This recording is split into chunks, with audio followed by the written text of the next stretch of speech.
To talk about building wealth. In the United States, building wealth is what often drives our culture to do the things that we do. That's the reason why many people start businesses. That's the reason why many people try to move up the socioeconomic ladder and try to get promotions in job. Many work, many save, many invest so that they can live wealthy lives. And I've even noticed that some even try to find a way to do the least amount of work and yet to make the most amount of money and purchase as many possessions as they can. I don't know if you've been like me where you're on social media or you're on YouTube and then some dude with a whiteboard appears and it's like, do you want to become wealthy and you want to stop living in on your mom's couch? You know, that whole thing. We see a lot of those advertisements because our country in many ways is built on this striving for building wealth, for acquiring wealth. And today, Jesus wants to talk about building wealth because it's no different in his day than it is today. But know this, as he talks about building wealth, he doesn't show us how to build our 401k. Jesus is not here trying to show us how to buy a house. Now, those things are good, and we want to encourage you to come to our class starting February 22nd so you can learn how to do that using God's principles. But Jesus, more specifically, his message was about the kingdom of God, and the kingdom is all about how we can love God, how we can love others well, and money that God has given us in order to love God well and to love others. And there's three things that we see in this text. Three things, and then I'm out of your way. Three things that I want us to learn today about building wealth. And the first thing is that building wealth must consider God's measure. Building wealth must consider God's measure. If you're trying to get more money, if you're there's a lot of measures out there. Some people say, well, if you want to build wealth, what you need to do is you need to buy a house. And you need to put a certain amount down, or you need to start this kind of business, and you need to, at some point, hire different kinds of people so that you can earn money passively. And when we hear those kinds of things, those are these sort of measures, these sort of markers that tell us that we're on track to build wealth. But as we consider Jesus, the interesting thing about Jesus is that Jesus has a different measure that we must consider on building wealth. And in this text, Jesus declares that God doesn't measure, listen to this, God doesn't measure us by how much we have. Or let me put it another way. God doesn't measure your life based on what you can acquire for your own self. Which is very different from the way our culture operates, right? In our culture, we think the more you have, the more money you have, the more property you have, the more possessions you have, the more promotion you have, the better you are in life. But Jesus flips that upside down, and he teaches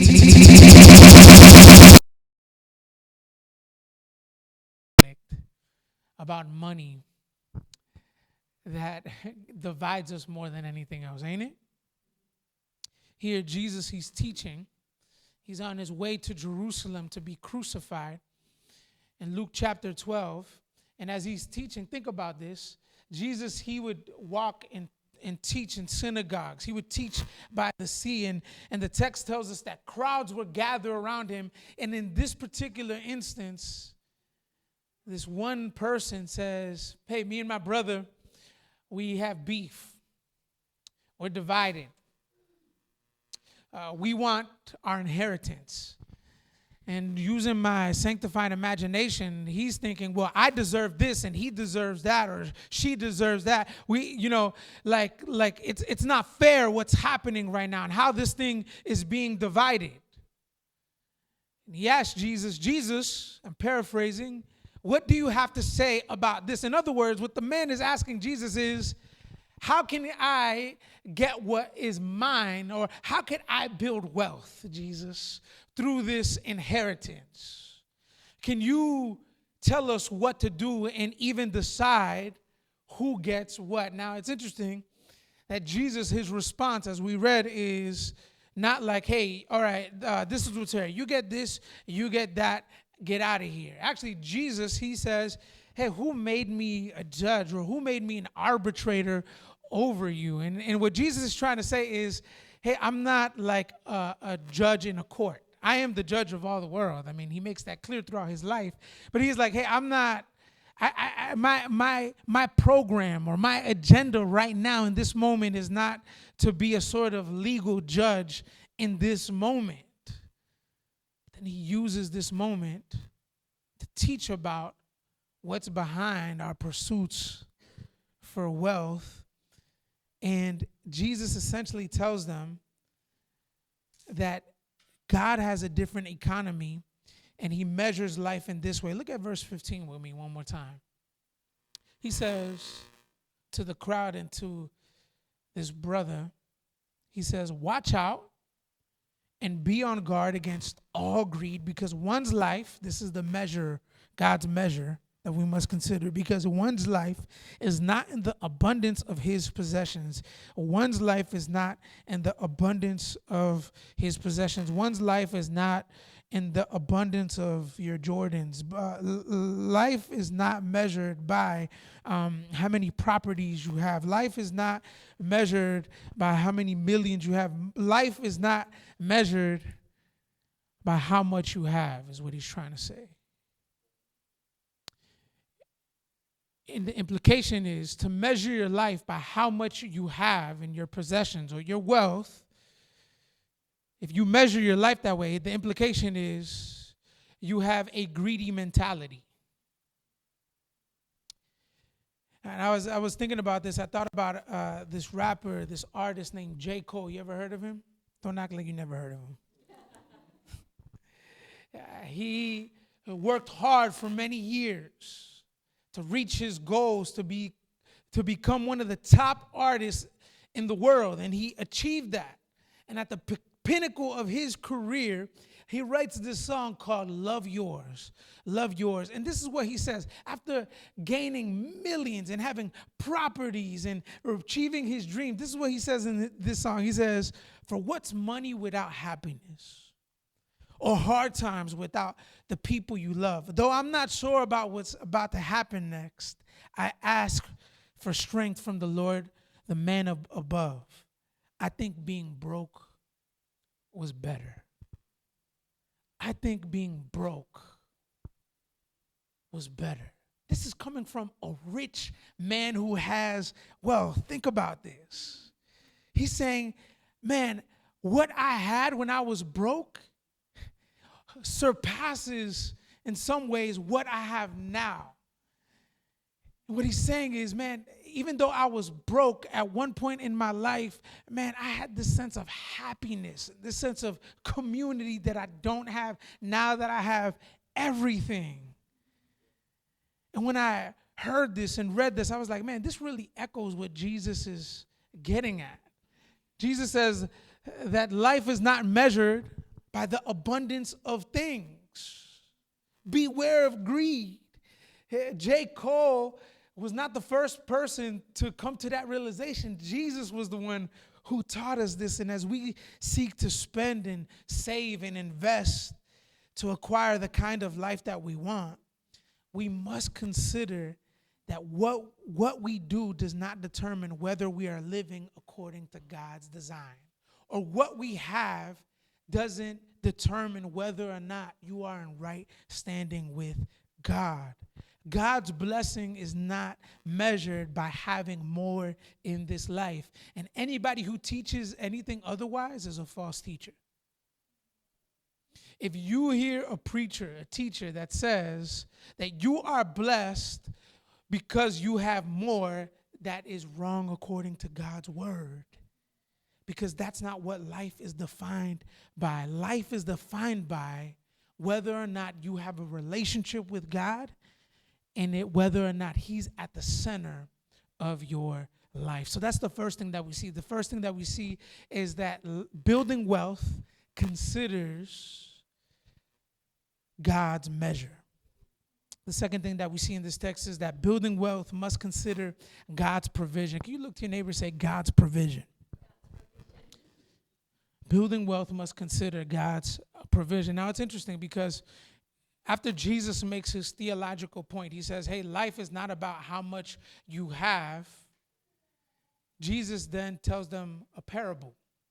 Now, what is a parable? A parable is a story that exemplifies a spiritual truth. It's a story that exemplifies a spiritual truth. And Jesus, he tells them a story. He talks to them about a rich man. Jesus says, hey, life is not all about how much you have. Now, let me tell you this story about this rich man. Now, Jesus, his ministry was to many poor people. Actually, he went to the poor first and predominantly. He wasn't against rich people, but hey, I want to highlight something about this rich man. And he says that this rich man, he had a field. Look at verse 16 with me. This rich man, he had a field. And he says that this field had an abundance of crops. It yielded a lot. And the idea is that this rich man, he planted seeds in this field. He had to be rich to even have a piece of property to sow some seed in there. And it yielded a lot of crops for him, which tells us that he could do business with that. He could live off that. And we'll see that in a second. In other words, what Jesus is trying to say is that this man is not only rich, but he also has the resources to become richer.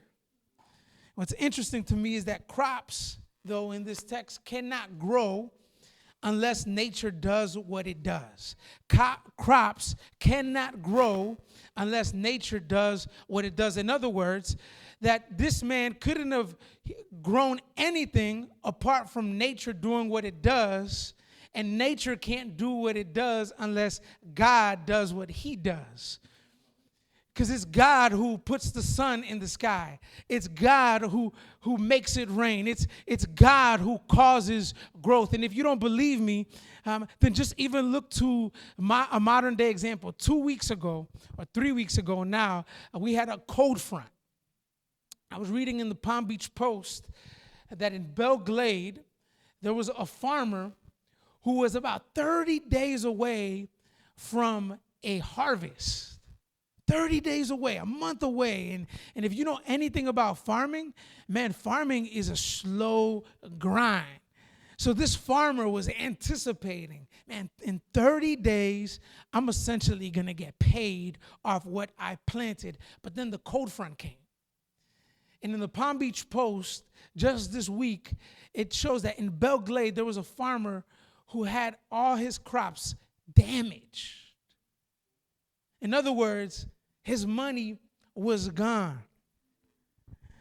So when we look at this text, and Jesus says, hey, this rich man had a field, and it yielded a lot of crops, what we automatically should go to is, God provided this man with riches.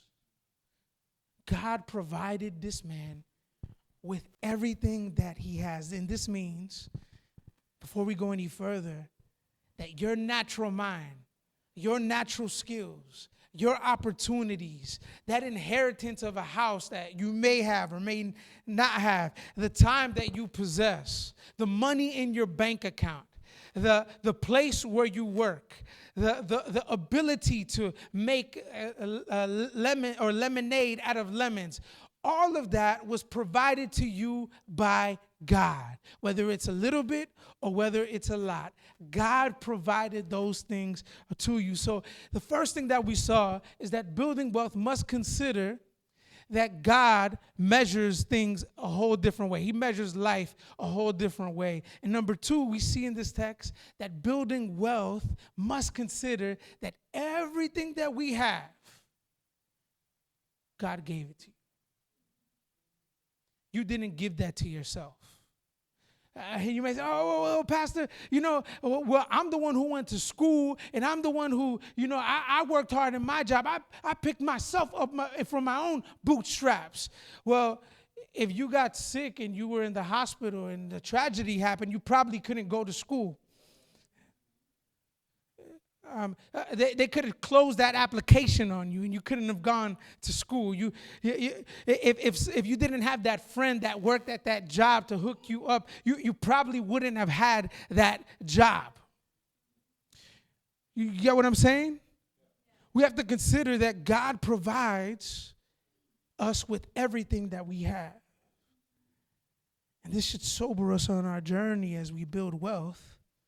And the last thing that we see in this text is that building wealth must consider God's control. Building wealth must consider God's control. Back to the parable, if you look at it, verse 17 through 21, Jesus says that this man, after he sees what his land yielded him, all kinds of crops, he's probably thinking like, yeah, it's time to get paid. Y'all know what time it is? He made it. And the text actually says that this man doesn't consider God's control. He actually considers his own control. How do I know that? Because look at verse 17 and verse 19. It says, he thought to himself. You see that? He thought to himself. And then in verse 19, it says it again. Then he says to himself, I'll say to myself. In other words, this man sees what God has provided him, and he only talks to himself, and he actually talks back. I already told y'all, ain't nothing wrong with talking to yourself, but when you start talking back, there might be something wrong. Go see Raquel. She's a licensed therapist. This man, he's talking to himself and talking back in verse 17 and 19.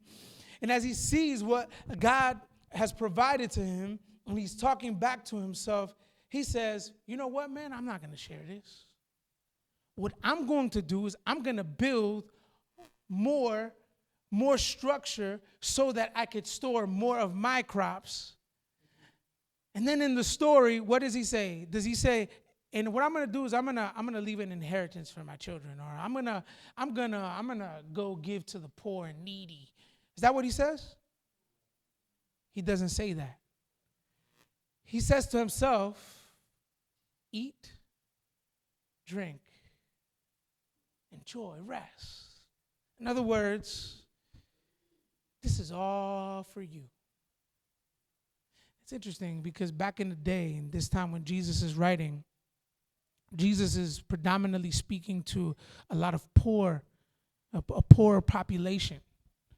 And they knew that rich people, number one, they had a piece of property, they had an estate, and they knew that their landowners many times, or their employers many times, would build more structure for more of their crops and more of their wealth to be stored.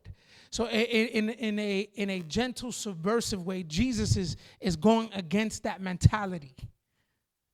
He's saying, you don't want to be like your employer. And how do I know that? Because look at what God tells this man. In verse 20, God steps into this man's conscience. And he says, you fool, this very night your life is demanded of you. And all the things you have prepared, whose will they be? You fool.